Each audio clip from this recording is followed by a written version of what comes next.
향긋한 메밀국수는 일본의 대표적인 면 요리로 300년 전부터 현재까지 사랑받고 있습니다. 그런데 메뉴판을 보면 자루, 모리 등 다양한 이름이 적혀 있어 헷갈릴 때가 많습니다. 심지어 완코, 이즈모, 해기와 같이 지역이나 그릇 이름을 딴 메밀면 요리들도 있습니다. 일본 3대 메밀국수로 불리는 완코, 이즈모, 토가쿠시 소바의 이름들. 역시 모두 지역 특색의 그릇에서 유래했습니다. 오늘은 그릇과 담는 방식에 따라 이름이 달라지는 일본의 재미있는 메밀국수 문화, 특히 자루와 모리의 차이점을 자세히 알아보겠습니다. 메밀을 일본에서는 소바라고 부릅니다. 그런데 이 단어는 빻기 전에 메밀 곡물을 뜻하기도 하고 메밀로 만든 면 요리를 뜻하기도 합니다. 만약 식당에서 소바 한 그릇 주세요라고 주문했을 때 어떤 것을 말하는지 혼란스러웠겠죠? 에도 시대에는 이러한 혼란 속에서 새로운 메뉴와 이름이 등장하기 시작했습니다. 단순했던 면 요리들이 주방장들의 메뉴 개발 노력과 손님들의 요구에 따라 더욱 다양해졌기 때문입니다. 메밀면 요리의 메뉴가 다양화를 이끈 초기 요리 중 하나가 바로 부카케 소바입니다. 도쿄 니혼바시의 시나노야라는 가게에서 시작되었다고 전해지는데요. 원래는 소스에 찍어 먹는 스타일이었던 면에 소스를 부어 비벼 먹는 방식으로 변화한 것입니다.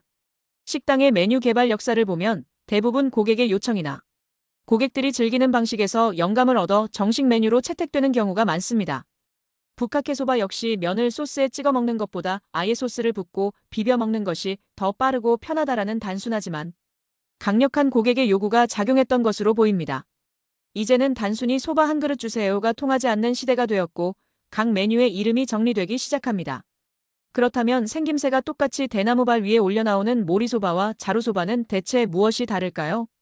모리는 그릇에 수북이 담은 메밀국수라는 뜻 그대로 평범한 이름입니다. 대나무발 위에 면을 쌓아 담은 형태를 표현한 것이죠. 특별히 다른 이름을 붙일 이유가 없었던 당시의 상황을 보여줍니다. 자루는 우리나라 말로 소쿠리를 뜻하는 일본어입니다. 즉, 자루소바는 소쿠리에 담긴 메밀국수라는 의미입니다. 일반 그릇에 삶은 메밀면을 담아내면 면에서 떨어진 물 때문에 그릇 바닥에 물이 흥건해져 면의 컨디션이 나빠지거나 찍어 먹는 찌유가 싱거워질 수 있습니다. 그래서 물이 깔끔하게 빠지는 대나무 소쿠리에 면을 담아낸 것이 바로 자루소바입니다. 당시로서는 면의 상태를 마지막까지 최상으로 유지시켜 주었던 획기적인 아이디어였습니다. 이 면 요리의 원조는 이세야라는 가게로 알려져 있습니다. 대나무 그릇 하나만 바꿨을 뿐인데 소바의 부가가치를 높일 수 있었습니다. 물기가 남아있지 않아 고명으로 김을 올려도 눅눅해지지 않았기 때문에 당시 값이 비쌌던 김을 고명으로 올릴 수 있었습니다. 이는 자연스럽게 모리소바가 서민의 국수라면 자루소바는 상류층이 즐기는 국수라는 인식을 만들어내는 계기가 되었습니다. 시대와 지역 그리고 문화가 만든 소바의 이름 변천사.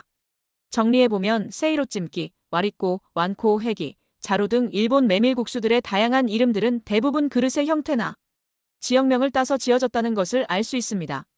내용물은 같은 메밀국수여도 담는 그릇에 따라 이름이 바뀌고 지역이나 요리를 배우는 풍습에 따라서도 이름이 달리 불리기도 합니다.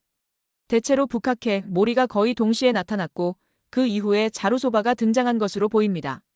과거에는 김을 올리면 자루, 없으면 모리라고 불렸다는 말은 현재는 맞기도 틀리기도 합니다. 현재는 김을 올리지 않는 곳이 더 많아졌습니다. 이는 김이 흔해진 것도 있지만 면 본연의 맛에 집중하려는 경향 때문일 수도 있습니다. 우리나라에서는 냉모밀이라는 표현이 대나무 발 위에 놓인 메밀국수나 시원한 국물에 담긴 메밀면 모두를 포괄하는 경우가 많습니다. 발국수나 냉소바로 불리기도 했죠. 시간이 흐르면서 같은 요리라도 그릇이나 온도, 지역에 따라 이름이 바뀌는 것을 보면 음식 이름 곳곳에 재미있는 이야기들이 숨어 있음을 알 수 있습니다. 자루소바와 모리소바의 차이점을 비롯한 면 요리의 다양한 이름들 속에는 각 나라의 식문화와 역사가 고스란히 담겨 있습니다. 언젠가 소바를 드실 때 이름에 얽힌 이야기를 떠올리며 더욱 깊이 있는 맛의 경험을 즐겨보시길 바랍니다. 오늘은 여기까지입니다. 키리안이었습니다. 감사합니다.